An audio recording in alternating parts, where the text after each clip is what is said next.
Merci, Monsieur le Président. maa ngi lay tàmbali d'abord di la sant yow en tant que président de l'institution di sant aussi mes collègues députés bi nga xam ne sama wayjur génn na àdduna taxawaay bi nga xam ne taxaw ngeen ci maa ngi la ci sant di la ci gërëm bu loolu weesoo nag ñu ñëw rek ci liggéey bi. Monsieur le Président, l'article 74 de notre règlement intérieur dit ceci. Alinéa 3.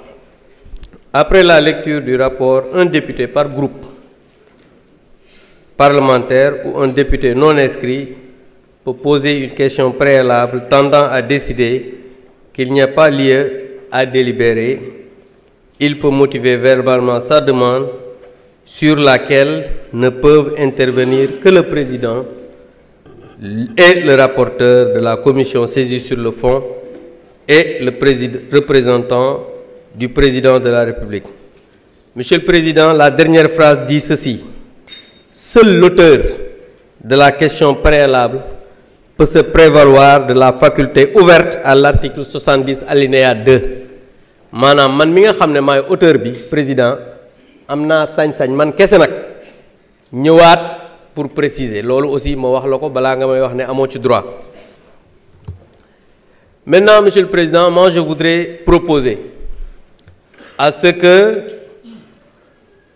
qu'on ajourne le débat et qu'on ne délibère pas pour cette proposition interprétative. Et je m'explique.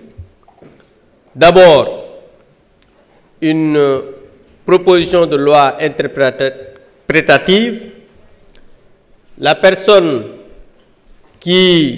notre collègue qui propose cette loi ne devrait pas faire cela parce qu'au moment du vote de la loi portant amnistie, il n'était pas législateur. Et quand on n'est pas législateur, on ne peut pas interpréter une loi qu'on n'a pas votée. Ça, c'est un. Deuxièmement, s'il vous plaît, calmez-vous, mes chers amis. On est encore là pour toute la journée. Vous avez le temps de discuter. Donc, Monsieur le Président, d'abord, sur la forme toujours,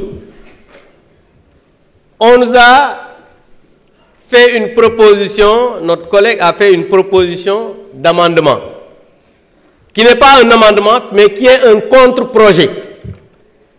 Parce que ce qu'il devrait faire, c'est de retirer la mauvaise loi qu'il avait introduite, parce que dafa juum mais ñëw def amendement te loolu contre-projet la mu tuddee ko amendement, ce qui est illégal.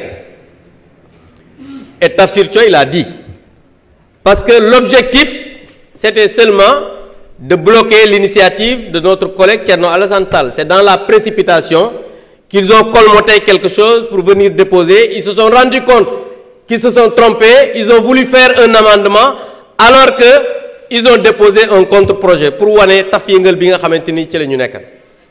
Donc je pense que nee na ñooñu tey xam nga ni lii xamadi la nit day am yar.